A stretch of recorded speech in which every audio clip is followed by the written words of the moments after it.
Hello Devki, ಏನು ಪತ್ತೆನೇ ಇಲ್ಲ. ಇವತ್ತು ಆಫೀಸಿಗೆ ಬರಲ್ಲ ಸುನೀತಾ. ಯಾಕೆ? ವಾಯ್ಸ್ ಒಂಥರ ಡಲ್ ಆಗಿದೆ ಅಲ್ಲ, ಹುಷಾರಿಲ್ವಾ? ಯಾಕೋ ಜ್ವರ ಬರೋ ಥರ ಇದೆ. ಸ್ವಾಮಿಗೆ ಹೇಳ್ತೀಯಾ? ಸರಿ ಹೇಳ್ತೀನಿ, ರೆಸ್ಟ್ ತಗೋ, ನಾಳೆ ಮೀಟ್ ಮಾಡೋಣ. ಥ್ಯಾಂಕ್ಸ್. ಬಾಯ್. ಬಾಯ್.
ಯಾಕೆ ಇಷ್ಟೊಂದು ಎಕ್ಸೈಟ್ ಆಗಿದ್ದೀರಾ? ಏನಾಯ್ತು? ಏನಾಗಬೇಕಾಗಿತ್ತು ಅದೇ ಆಗಿದೆ. ಡಾಕ್ಟರ್, ಅಂದರೆ ಸಕ್ಸಸ್ಫುಲ್ಲಾಗಿ ಆಗಿದೆಯಾ? ಯಾಕೆ ಅಷ್ಟೊಂದು ಎಮೋಷನಲ್ ಆಗ್ತಾ ಇದ್ದೀರಾ? ಇದೇನು ಆಪ್ರೇಷನ್ ಅಲ್ಲ ಅಥವಾ ಮೇಜರ್ ಸರ್ಜರಿ ಅಲ್ಲ. ಮಗು ಆಗೋದಕ್ಕೆ ಬೇಕಾಗಿರೋ ನಿಮ್ಮಿಬ್ಬರು ಅಂಶಗಳನ್ನ ಅವ್ರ ರೂಮ್ನಲ್ಲಿ ಸೇರಿಸಿದೀವಿ ಅಷ್ಟೇ. ನಿಮಗಿದು ತುಂಬ ಸಿಂಪಲ್ ಡಾಕ್ಟರ್, ಆದರೆ ನನಗೆ ಬೆಲೆ ಕಟ್ಟಕ್ಕಾಗದೇ ಇರೋಷ್ಟು ಅಮೂಲ್ಯ. ನನ್ನ ಕೈಗೆ ಸಿಗ್ಲಾರ್ದಷ್ಟು ದೂರ ಹೋಗಿದೆ ಅಂದ್ಕೊಂಡು ಹೆಚ್ಚು ಕಡಿಮೆ ಆಸೆನೇ ಬಿಟ್ಬಿಟ್ಟಿದ್ದೆ. ಹೌದು ಡಾಕ್ಟರ್, ನಾನಂತೂ ಮಗು ಇಲ್ಲದ ಮನೆ ಅಂತ ನಂಬಿಟ್ಟಿದ್ದೆ. ಯಶೋಧ ಅವರೇ, ನನಗೆ ನಿಮ್ಮ ಭಾವನೆಗಳ ಅರ್ಥ ಆಗತ್ತೆ. ನಿಮಗೆ ಸಂತೋಷ ಆಗ್ತಿರೋದಕ್ಕೆ ಕಾರಣಗಳು ಇದೆ. ಆದರೆ ಮೆಡಿಕಲ್ ಸೈನ್ಸಲ್ಲಿ ಇದೊಂದು ಸಿಂಪಲ್ ಎಕ್ಸ್ಪೆರಿಮೆಂಟ್. ಸಾಮಾನ್ಯವಾಗಿ ಮಕ್ಕಳು ಹೇಗಾಗುತ್ತೋ ಹಾಗೆ. ನಿಮಗೆ ಮಗು ಆಗದೆ ಇರೋದ್ರಿಂದ ಇದ್ರ ಬಗ್ಗೆ ವಿಶೇಷವಾದ ಗೌರವ ಬಂದಿರಬಹುದು. ಹೌದು ಡಾಕ್ಟರ್, ಆಗಲೇ ಹೇಳಿದ್ನಲ್ಲ, ನನಗೆ ಮಗು ಆಗುತ್ತೆ ಅನ್ನೋ ಹಂಬಲನೇ ಬಿಟ್ಬಿಟ್ಟಿದ್ದೆ. ನಾನು ಅದನ್ನು ದೂರ ಮಾಡಿದಷ್ಟು ಅದು ಹೆಚ್ಚು ಹೆಚ್ಚು ನನ್ನ ಹತ್ರ ಬರೋದಕ್ಕೆ ಶುರುವಾಯಿತು. ನನಗೆ ಏನಾಗ್ಬಿಡುತ್ತೋ ಅನ್ನೋ ಭಯ ಆಗೋಷ್ಟು ಹತ್ರ ಆಯಿತು. ಇಟ್ಸ್ ಓಕೆ, ಎಲ್ಲ ಮುಗ್ದಿದೆ. ನೀವು ಆರಾಮಾಗಿ ಮನೆಗೆ ಹೋಗಿ. ಮತ್ತು ದೇವಿಗೆ ಇವತ್ತೊಂದಿನ ನನ್ನ ಜೊತೆನೇ ಇರಲಿ. ಅಂದರೆ ಅವರಿನ್ನೂ ನಿಮ್ಮ ಅಬ್ಸರ್ವೇಷನಲ್ಲಿ ಇರಬೇಕಾ ಡಾಕ್ಟರ್? ಹಾಗೇನಿಲ್ಲ, ಆದರೆ ದೇವಕಿ ಅಂತ ಸೂಕ್ಷ್ಮ ಮನಸ್ಸಿನ ಹುಡುಗಿಗೆ ಈ ಥರದ ವಿಷಯ ತುಂಬಾ ಶಾಕ್ ಕೊಟ್ಟಿರುತ್ತೆ.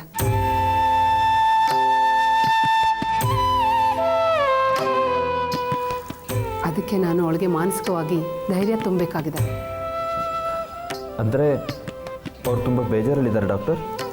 ಅದು ಸಹಜನೇ ಅಲ್ವಾ?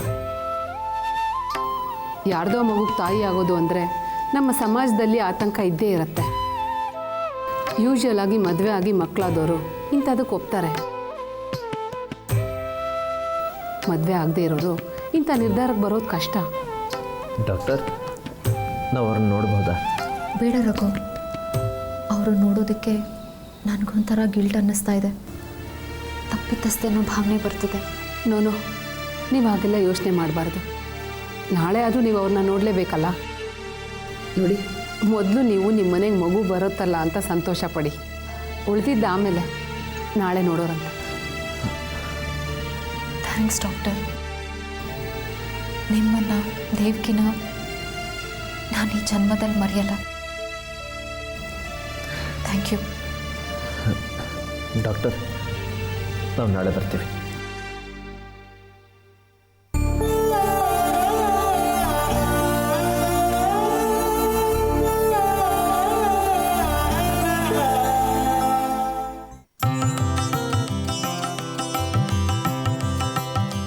ಅತ್ತಿಗೆ, ನನಗೆ ನಂಬಿಕೆ ಇತ್ತು ನಿಮಗೆ ಖಂಡಿತ ಕೆಲಸ ಸಿಕ್ಕೇ ಸಿಗುತ್ತೆ ಅಂತ. ನೀವೆಷ್ಟೆಲ್ಲ ಓದಿದ್ದೀರಾ, ಎಷ್ಟೊಂದು ಆಕ್ಟಿವಿಟೀಸಲ್ಲಿ ಭಾಗವಹಿಸ್ತೀರಾ? ಅಮ್ಮ ತಾಯಿ, ನಂಗಂತೂ ಖಂಡಿತ ನಂಬಿಕೆ ಇರಲಿಲ್ಲ. ನಾನು ಓದಿ ಮುಗಿಸಿ ಹತ್ತತ್ರ 10-12 ವರ್ಷ ಆಯಿತು. ಅದಾದಮೇಲೆ ನಂತರ ಓದಿರೋರು, ನನಗಿಂತ ಜಾಸ್ತಿ ಓದಿರೋರು ಸಾವಿರಾರು ಜನ ಬಂದಿರ್ತಾರೆ. ಅಲ್ಲದೆ ಅಪ್ಲಿಕೇಶನ್ ಫಾರ್ಮ್ಸು ಸಾವಿರಾರು ಬಂದಿರುತ್ತೆ. ಏನೇ ಆಗಲಿ ಅದಕ್ಕೆ ನಿಮ್ಮನ್ನು ಸೆಲೆಕ್ಟ್ ಮಾಡಿದ್ರಲ್ಲ ಅದು ಗ್ರೇಟ್.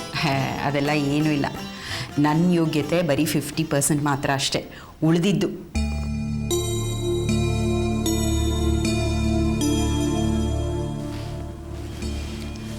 ಆ್ಯಕ್ಚುಲಿ ಆ ಆಫೀಸ್ ಚೀಫ್ ಯಾರು ಗೊತ್ತಾ? ನನ್ನ ಕ್ಲಾಸ್ಮೇಟು ಗುರು ಅಂತ. ಅಪ್ಲಿಕೇಶನ್ ಫಾರ್ಮ್ನಲ್ಲಿ ನನ್ನ ಫೋಟೋ ನೋಡ್ಬಿಟ್ಟು ತಕ್ಷಣ ನಾನು ಫೋನ್ ಮಾಡ್ದ. ಹೌದಾ ಅದಕ್ಕೆ? ಅಪ್ಪ ಎಂಥ ಆ್ಯಕ್ಟಿವ್ ಮನುಷ್ಯ ಗೊತ್ತಾ. ಅಫ್ಕೋರ್ಸ್ ನಾನು ಆ್ಯಕ್ಟಿವ್ ಆಗಿದ್ದೆ, ಬಟ್ ಅವನು ಅದೇ ಫೀಲ್ಡಲ್ಲಿ ಮುಂದುವರೆದ. ನಾನು ಸಂಸಾರನೇ ದೊಡ್ಡದು ಅಂತ ಇದಕ್ಕೆ ಕಂಡುಕೊಂಡೆ. ಏನೇ ಆಗಲಿ ಅದಕ್ಕೆ ನಿಮ್ಮ ಕ್ಲಾಸ್ಮೇಟು ನಿಮ್ಮನ್ನು ಇಲ್ಲಿವರೆಗೂ ನೆನಪಲ್ಲಿ ಇಟ್ಕೊಂಡಿದ್ದಾರಲ್ಲ ಅದು ಗ್ರೇಟ್. ಹೌದು ಕಣೆ, ತುಂಬ ಒಳ್ಳೆ ಫ್ರೆಂಡು. ನಾನು ಅವನು ಇಬ್ಬರು ಕ್ಲಾಸಲ್ಲಿ ಲೀಡರ್ಸ್ ಅಮ್ಮ. ಎಷ್ಟು ಪ್ರಾಜೆಕ್ಟ್ಸ್ ಒಟ್ಟಿಗೆ ಮಾಡಿದ್ದೀವಿ ಗೊತ್ತಾ. ಬರೀ ಕ್ಲಾಸ್ನಲ್ಲಿ ಮಾತ್ರ ಅಲ್ಲ, 15 ದಿವ್ಸಕ್ಕೆ ಒಂದ್ಸತಿ ಒಂದೊಂದು ಹಳ್ಳಿಗೆ ಹೋಗೋದು, ಅಲ್ಲಿ ಪಾಠ ಮಾಡೋದು. ಏನು ಹೆಣ್ಣು ಮಕ್ಕಳ ಪ್ರಾಮುಖ್ಯತೆ, ಇಂಡಿವಿಜುವಲ್ ಡೆವಲಪ್ಮೆಂಟ್ ಪಾಠ ಮಾಡಿದ್ದು.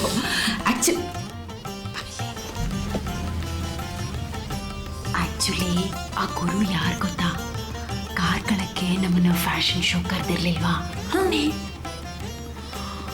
ಹಾಗಾದರೆ ಅವರು ಅಣ್ಣಂಗೂ ಪರಿಚಯ ಅಲ್ವಾ ಅದಕ್ಕೆ? ಪರಿಚಯ ಏನೋ ಇದೆ, ಆದರೆ ಆ ಗುರುನ ಕಂಡ್ರೆ ಇವ್ರ ಮೈ ಪರ್ಚ್ಕೊಳ್ಳೋ ಥರ ಆಡ್ತಾರೆ. ಕಾರ್ಕಳದಲ್ಲಿ ನೀನು ನೋಡಬೇಕಿತ್ತು, ಹೇಗೆ ಆಡ್ಬಿಟ್ರು ಗೊತ್ತಾ. ಅಲ್ಲ ಕಣೆ ನೀವೇ, ನಾನು ಗುರು ತುಂಬ ಕ್ಲೋಸ್ ಫ್ರೆಂಡ್ಸ್ ಆಗಿದ್ವಿ. 12 ವರ್ಷದ ಮೇಲೆ ಮೀಟ್ ಮಾಡ್ತಿದ್ದೀವಿ. ಅವ್ನು ನನ್ನ ಏಕವಚನದಲ್ಲಿ ಮಾತಾಡಿಸೋದು, ನಾವಿಬ್ಬರು ಕ್ಲೋಸ್ ಆಗಿರೋದು, ಅವ್ನು ನನ್ನ ಜೊತೆಯೇ ಇರೋದು, ಇದೆಲ್ಲ ನೋಡಿ ಇವ್ರಿಗೊಂಚೂರು ಸಹಿಸೋಕ್ಕೆ ಆಗಲಿಲ್ಲ. ಅಲ್ಲೇ ವಿಚಿತ್ರವಾಗಿ ಆಡೋಕ್ಕೆ ಶುರು ಮಾಡಿಬಿಟ್ರು. ನನ್ನ ಮೇಲೆ ಇನ್ನು ಕೋಪ ತೋರಿಸ್ಕೊಳ್ಳೋಕ್ಕೆ ಇವ್ರು ಆ ಬೊಂಬೆಗಳ ಜೊತೆ ಹೊಕ್ಕೊಂಡಿದ್ದಾರೆ ಕಣೆ. ಇವರೇನು ಅನ್ಕೊಂಬಿಟ್ರು ಅದರಿಂದ ನಂಗೆ ಇನ್ಸಲ್ಟ್ ಆಗತ್ತೆ ಅಂತ. ಆ ಗುರುನಾದರೂ ಸುಮ್ಮನೆ ಇರೋದು ಬೇಡವಾ? ಇವ್ರನ್ನ ಉಡ್ಸೋಕ್ಕೆ ಅವನು ಹೋಗಿ ಡ್ಯಾನ್ಸ್ ಮಾಡೋಕ್ಕೆ ಶುರು ಮಾಡ್ದ. ಅಣ್ಣ ಹಾಗೆ ಒಂದೊಂದ್ಸರಿ ವಿಚಿತ್ರವಾಗಿ ಆಡ್ತಾನೆ. ಆಡದ ಕುಣಿದಾಡೇ ಬಿಟ್ರು. ಅಲ್ಲ ಕಣೆ, ಆ ಗುರು ಈ ಫ್ಯಾಷನ್ ಶೋ ಆರ್ಗನೈಸರ್. ಅವನೇನೋ ಪಾರ್ಟಿಸಿಪೆಂಟ್ಸ್ಗೆ ಎನ್ಕರೇಜ್ ಮಾಡೋಕ್ಕೆ ಸ್ಟೇಜ್ ಮೇಲೆ ಅದೇನೋ ಹೀಗೆ ಕುಣಿತಾ ಇದ್ದ. ಇವ್ರಿಗೆ ಸಹಿಸೋಕ್ಕೆ ಆಗಲಿಲ್ಲ. ಆರ್ಕೆಸ್ಟ್ರಾದು ಅದು ಯಾವುದೋ ಹಿಂದಿ ಫಿಲ್ಮ್ ಹಾಡಿಗೆ ದಡ ಬಡ ದಡ ಬಡ ದಡ ಬಡ ಅಂತ ಇವರು ಕುಣಿದೇ ಬಿಟ್ರು. ಸಂಸ್ಕೃತ ಪಂಡಿತರು ಇವರು.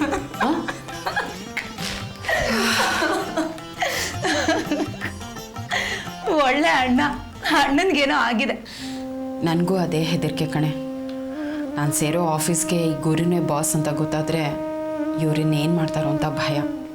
ಅದಕ್ಕೆ ನಾನು ಇವ್ರಿಗೆ ಹೇಳೋಕ್ಕೆ ಹೋಗಿಲ್ಲ. ಹೇಳಬೇಡಿ ಅದಕ್ಕೆ, ಅಣ್ಣ ಏನು ಆಫೀಸಿಗೆ ಬಂದು ನೋಡ್ತಾನಾ? ನೀನು ಹೇಳಕ್ಕೆ ಹೋಗ್ಬೇಡ ಕಣೆ ನೀವೇ. ಮೊದಲೇ ಇವ್ರಿಗೆ ನಾನು ಕೆಲಸ ಸೇರೋದೇ ಸಹಿಸೋಕ್ಕಾಗ್ತಿಲ್ಲ. ಇನ್ನು ಗುರು ಬಾಸ್ ಅಂದ್ಬಿಟ್ರೆ ಅಷ್ಟೇ, ಮುಗ್ದೇ ಹೋಯ್ತು. ನೀವೇನು ಯೋಚನೆ ಮಾಡಬೇಡಿ ಅದಕ್ಕೆ, ನಾನು ಈ ವಿಷಯನ ಯಾರಿಗೂ ಹೇಳಲ್ಲ, ಪ್ರಾಮಿಸ್. Thank you.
ಆದರೂ ಖರ್ಚಾಗಿರೋದಂತೂ ನಿಜ ತಾನೆ. ದೇವಕಿಗೆ 10 ಲಕ್ಷ, 1 ವರ್ಷ ಅವಳನ್ನ ನೋಡ್ಕೊಳ್ಳೋ ಖರ್ಚು, ಡಾಕ್ಟ್ರ್ ಫೀಸು, ಹೆರಿಗೆ ಖರ್ಚು ಎಲ್ಲ ಸೇರಿ ಇನ್ನೂ 3 ಲಕ್ಷ ಆದರೂ ಬೇಕಾಗುತ್ತೆ. ಆಗಲಿ ಬಿಡು, ಅದೆಲ್ಲ ನಮ್ಮ ಮಗುಗೋಸ್ಕರನೇ ಅಲ್ವಾ? ನಮ್ಮ ಮಗುಗೋಸ್ಕರನೇ. ಆದರೆ ಬರ್ತಾ ಇರೋ ಮಗ ತುಂಬ ಕಾಸ್ಟ್ಲಿ ಮಗ. ಬರ್ತಾನೆ ಅಪ್ಪನ ಜೇಬ್ಗೆ ಕೈ ಹಾಕ್ಕೊಂಡೇ ಬರ್ತಿದ್ದಾರೆ. ರಘು ಪ್ಲೀಸ್ ಹಾಗೆಲ್ಲ ಹೇಳಬೇಡ, ನನಗೆ ಯಾಕೋ ಸರಿ ಅನಿಸಲ್ಲ. ನೋಡು, ಎಷ್ಟೇ ಖರ್ಚಾಗಿರಲಿ ನಮ್ಮ ಮಗು ಒಂದೇ ಒಂದು ಸಾರಿ ನಗತ್ತಲ್ಲ, ಅದನ್ನೆಲ್ಲ ಮರೆಸ್ಬಿಡತ್ತೆ. ನಮ್ಮ ಮಗು ದುಬಾರಿ ಅಲ್ಲ, ಅಮೂಲ್ಯವಾದದ್ದು, ಬೆಲೆ ಬಾಳುವಂಥದ್ದು. ಅದಕ್ಕೆ ಬೆಲೆ ಕಟ್ಟೋದಕ್ಕೆ ಸಾಧ್ಯನೇ ಇಲ್ಲ. ನೋಡ್ತಾ ಇರು, ಇಷ್ಟೊಂದು ದುಡ್ಡು ಖರ್ಚು ಮಾಡಿದ್ದೀನಿ ಅಂತ ಹೇಳ್ತಾ ಇದೆಯಲ್ಲ, ನಮ್ಮ ಮಗು ಅದನ್ನೆಲ್ಲ ತನ್ನ ನಗುನಲ್ಲೇ ಮರೆಸ್ಬಿಡತ್ತೆ. ಯಶೋ,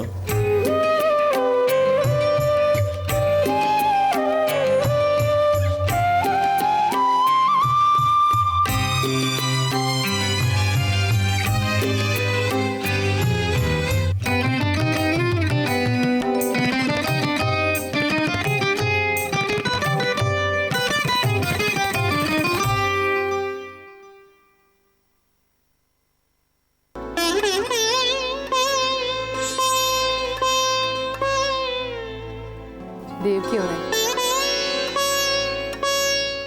ನಿಮ್ಗೊಂದು ವಿಷಯ ಗೊತ್ತಾ? ಭಾರತದಲ್ಲಿ ಈಗ ಬಾಡಿಗೆ ತಾಯಿಯರ ಪರಿಕಲ್ಪನೆ ತುಂಬಾ ಫಾಸ್ಟಾಗಿ ಜನಪ್ರಿಯ ಆಗ್ತಿದೆ. ಬೆಂಗಳೂರಿನಲ್ಲಿರೋ ನನ್ನ ಫ್ರೆಂಡ್ ನರ್ಸಿಂಗ್ ಹೋಮ್ಗೆ ತಿಂಗಳಿಗೆ 20 ಜನರಾದರೂ ಬರ್ತಾರಂತೆ. ಹೌದಾ? ಕೇಳಿ ನನಗೆ ತುಂಬ ಆಶ್ಚರ್ಯ ಆಯಿತು. ರಾಜಸ್ಥಾನ, ಗುಜರಾತ್, ತಮಿಳುನಾಡು, ಕರ್ನಾಟಕ ಈಗ ಲೀಡಿಂಗ್ನಲ್ಲಿರೋ ಸ್ಟೇಟ್ಸು. ಅಂದರೆ ಮಗು ಇದ್ರೇ ಪರಿಪೂರ್ಣ ಬದುಕು ಅಂತ ನಮ್ಮಲ್ಲಿ ಭಾವನೆ ಇದೆಯಲ್ಲ, ಅದರಿಂದನೇ ಇರಬೇಕು. ಬರೀ ನಮ್ಮಲ್ಲಿ ಮಾತ್ರ ಅಲ್ಲ ದೇವಕಿ, ಪ್ರಪಂಚದಲ್ಲಿ ಎಲ್ಲ ಕಡೆನೂ ಈ ಮನಸ್ಥಿತಿ ಇದೆ. ಅದರಲ್ಲೂ ಇಂಡಿಯಾದಲ್ಲಿ ಮಕ್ಕಳನ್ನ ಪಡೆಯೋಕ್ಕೆ ಬರ್ತಿರೋರಲ್ಲಿ ಫಾರಿನರ್ಸೇ ಜಾಸ್ತಿ. ಎಲ್ಲ ಕಡೆ ಆರಾಮಾಗಿ ನಡೀತಾ ಇದೆ. ನಾವು ಅದನ್ನು ರಹಸ್ಯ ಅಂದ್ಕೊಂಡಿದ್ದೀವಿ ಅಷ್ಟೇ. ಹೌದು ಡಾಕ್ಟರ್, ನಾವು ಬೆಳೆದಿರೋ ಪರಿಸರನೇ ಆ ರೀತಿ ಇದೆ ಅಲ್ವಾ? ಅದು ನಿಜ ಅನ್ನಿ. ದೇವಕಿ, ನಿಮಗೆ 2 ಮುಖ್ಯವಾದ ವಿಷಯನ ಹೇಳ್ತೀನಿ. ಒಂದು, ನೀವು ಇದನ್ನು ಯಾವತ್ತೂ ಪಾಪ, ತಪ್ಪು, ಅಪರಾಧ ಅಂತ ಅನ್ಕೋಬೇಡಿ. ಯಾಕೆ ಅಂದರೆ ನಮ್ಮ ಸಮಾಜದಲ್ಲಿ ಇದುವರೆಗೆ ಹೆಣ್ಮಕ್ಳಿನ ದುರಂತ ಕಾರಣ ಆಗಿರೋದು ಈ ಪ್ರಜ್ಞೆನೇ. ಇಲ್ಲ ಡಾಕ್ಟರ್, ನೀವು ಅವತ್ತು ಇದನ್ನು ಸೈಂಟಿಫಿಕ್ ಆಗಿ ವಿವರಿಸಿದ ಮೇಲೆ ನನ್ನ ಗೊಂದಲ ಎಲ್ಲ ದೂರ ಆಯಿತು. ಅದೇನೋ ನಿಜ. ಬಟ್ ಹೇಗೂ ನೀವು ಯಶೋಧ ಮನೇಲಿ ತಾನೇ ಇರ್ತೀರಾ? 9 ತಿಂಗಳು ಯಾರಿಗೂ ಗೊತ್ತಾಗ್ದಾಗಿರಬೇಕು. ಇದೊಂದು ರೀತಿ ಪಾಂಡವರ ಅಜ್ಞಾತವಾಸದ ಥರ. ಅದಕ್ಕಿಂತಲೂ ಕಠಿಣ.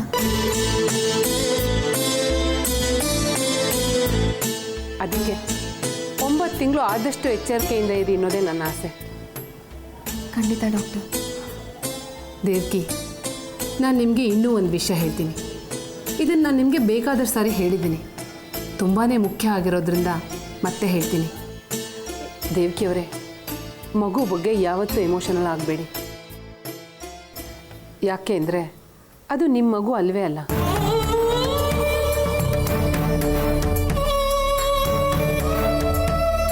ಯಾವುದೇ ಕಾರಣಕ್ಕೂ ಇಲ್ಲ ಡಾಕ್ಟರ್.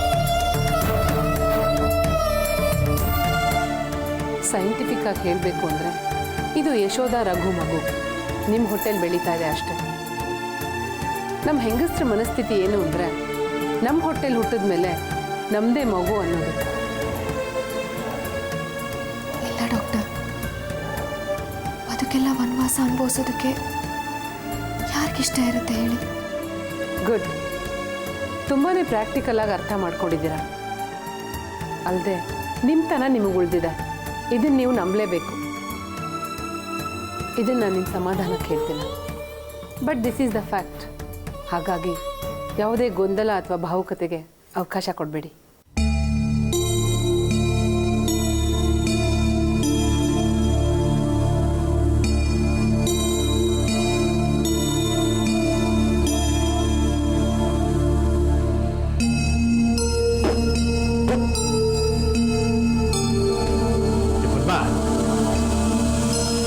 ಏನಿದೆ ಕಾಫಿ ಒಳ್ಳೆ ಕಲ್ಗಚ್ಚಿದ್ದಂಗಿದೆ. ಇಷ್ಟು ದಿವಸ ನಾನು ಕೊಡ್ತಿದ್ದ ಕಾಫಿ ಅಮೃತವಾಗಿತ್ತು. ಈಗ ಇದಕ್ಕಿದ್ದಕ್ಕೆ ಕಲ್ಗಚ್ಚಾಗೋಯ್ತಲ್ಲ. ಕೆಲ್ಸಕ್ಕೆ ಹೋಗೋಕ್ಕಿಂತ ಮುಂಚೆನೇ ಹೀಗೆ ಇನ್ನು ಕೆಲ್ಸಕ್ಕೆ ಹೋಗೋಕೆ ಶುರು ಮಾಡಿಬಿಟ್ರೆ ಅಷ್ಟೇ ಮನೆ ಕತೆ ಗೋವಿಂದ. ಏನಿಲ್ಲ, ಎಷ್ಟು ಜನದ ಮನೇಲಿ ಗಂಡ ಹೆಂಡತಿ ಇಬ್ಬರು ಕೆಲ್ಸಕ್ಕೆ ಹೋಗಲ್ವೇನ್ರಿ? ಏನು ಅವ್ರ ಕುಟುಂಬ ಎಲ್ಲ ಗೋವಿಂದ ಆಗೋಗ್ಬಿಟ್ಟಿದ್ಯಾ? ಚೆನ್ನಾಗೇ ಇವೆ. ಅವ್ರ ಮನೇಲಿ ಯಾರಾದರೂ ಅಜ್ಜಿ ಇದ್ದೇ ಇರ್ತಾರೆ, ಗಂಡನ ತಾಯಿನ ಇಲ್ಲ ಹೆಂಡತಿ ತಾಯಿನ. ಯಾರೂ ಇಲ್ಲ ಅಂದರೆ ಯಾರಾದರೂ ಸಂಬಂಧಿಕರನ್ನ ಕರ್ಕೊಂಬಂದು ಇಟ್ಕೊಂಡಿರ್ತಾರೆ. ಏನಿಲ್ಲ, ಆ ಪಕ್ಕದ ಬಿಲ್ಡಿಂಗ್ನಲ್ಲಿ 3ನೇ ಫ್ಲೋರ್ನಲ್ಲಿ 2 ಫ್ಯಾಮಿಲೀಸಲ್ಲೂ ಗಂಡ ಹೆಂಡತಿ ಇಬ್ಬರು ಕೆಲ್ಸಕ್ಕೆ ಹೋಗ್ತಾರೆ. ಮನೇಲಿ ಯಾರೂ ಇಲ್ಲ. ಏನು ಅವ್ರೇನು ಚೆನ್ನಾಗಿಲ್ವೇನ್ರಿ? ಯಾಕೆ ನಾಳೆ ನಮ್ಮ ನಿವಿ ದೇವಕಿ ಇಬ್ಬರು ಮದುವೆ ಆದ್ಮೇಲೂ ಕೆಲ್ಸಕ್ಕೆ ಹೋಗ್ತಾರಲ್ಲ ಆಗ? ಮೊದಲಿಂದ ಹಾಗೆ ನಡ್ಕೊಂಬಂದ್ರು ಒಂಥರ ಕಣೆ. ಇದ್ದಕ್ಕಿದ್ದಾಗ ಈ ಥರ ಆದರೆ ಅಡ್ಜಸ್ಟ್ ಮಾಡ್ಕೋಬೇಕಪ್ಪ. ಏನು ಅಡ್ಜಸ್ಟ್ ಮಾಡ್ಕೊಳ್ಳೋದು? ನಾನು ಮನೆ ಕೆಲಸ ಮಾಡಲ?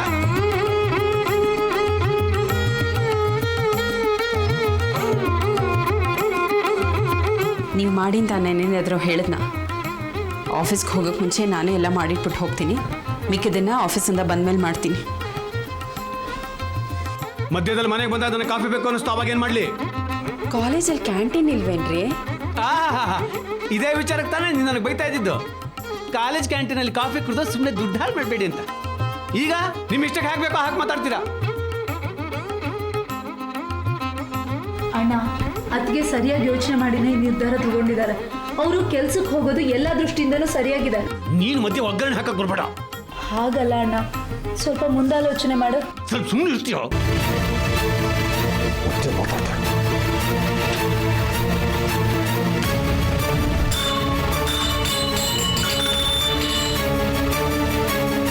ನನ್ನ ಮೇಲೆ ಕೋಪನ ಅಡುಗೆ ಮನೆ ಮೇಲೆ ಪಾತ್ರೆಗಳ ಮೇಲೆ ತೋರಿಸೋ ಅವಶ್ಯಕತೆ ಇಲ್ಲ ನೀವು.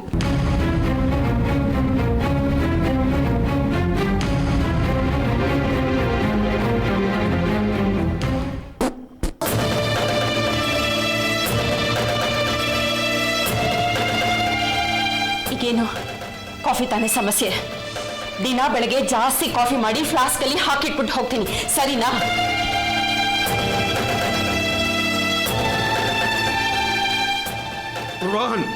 ರೋಹನ್ ಬಗ್ಗೆ ಏನು ತೀರ್ಮಾನ ಮಾಡಿದಿರಿ? ಸ್ಕೂಲಿಂದ ಬರ್ತಿದ್ದಾಗ ಅವನೇನು ಬೀದಿಲಿ ಕೂತ್ಕೋಬೇಕಾ? ಅದಕ್ಕೂ ಏನಾದರೂ ವ್ಯವಸ್ಥೆ ಯೋಚನೆ ಮಾಡೋಣ ರೀ. ನೀವೇ ಏನೋ ಭಾರಿ ಮುಂದಾಲೋಚನೆ ಅಂದಿಲ್ಲ. ರೋಹನ್ ಬಗ್ಗೆ ಏನು ತೀರ್ಮಾನ ಮಾಡಿದ್ರಿ ಹೇಳೀಗ? ಒಟ್ಟಲ್ಲಿ ನನಗೆ ಟೆನ್ಷನ್ ಮಾಡಬೇಕು ಅಷ್ಟೇ ನಿಮ್ಮ ಉದ್ದೇಶ?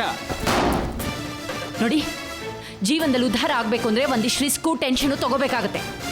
ಒಬ್ಬರು ದುಡಿಮೇಲೆ ಸಂಸಾರ ಸಾಗಿಸೋಕೆ ಸಾಧ್ಯ ಇಲ್ಲ. ತಿಂಗಳ ಕೊನೆಯಲ್ಲಿ ಜೇಬ್ ಖಾಲಿ ಆಗುತ್ತಲ್ಲ, ಆ ಟೆನ್ಷನ್ ಶುರು ಆಗುತ್ತಲ್ಲ. ಆ ಟೆನ್ಷನ್ಗಿಂತ ಈ ಟೆನ್ಷನ್ ವಾಸಿ, ತಿಳ್ಕೊಳ್ಳಿ. ಯೋಚನೆ ಮಾಡಿ ನೀವೇ.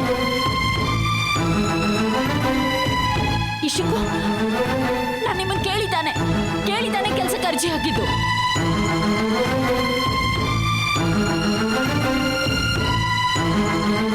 ಕೇಳಿದ್ನೋ ಇಲ್ವೋ? ಆದ್ರೆ ಮುಖ್ಯವಾದ ವಿಚಾರನೆ ಬಿಟ್ಟಿದ್ದೀರಲ್ಲ. ರೋಹನ್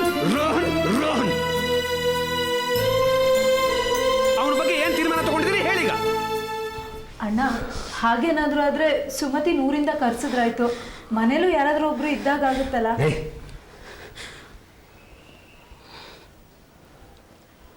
ನಾನೀಗಾಗಲೇ ಊರಿಗೆ ಫೋನ್ ಮಾಡಾಗಿದೆ.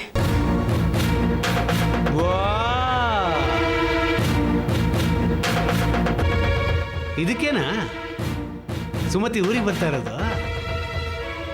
ಏನು ಮೇಡಮ್, ಆಗಲೇ ಎಲ್ಲ ತೀರ್ಮಾನ ಮಾಡಿಬಿಟ್ಟಿದ್ದೀರಿ, ಮತ್ತೆ ನನ್ನ ಯಾಕೆ ಕೇಳ್ತೀರಿ?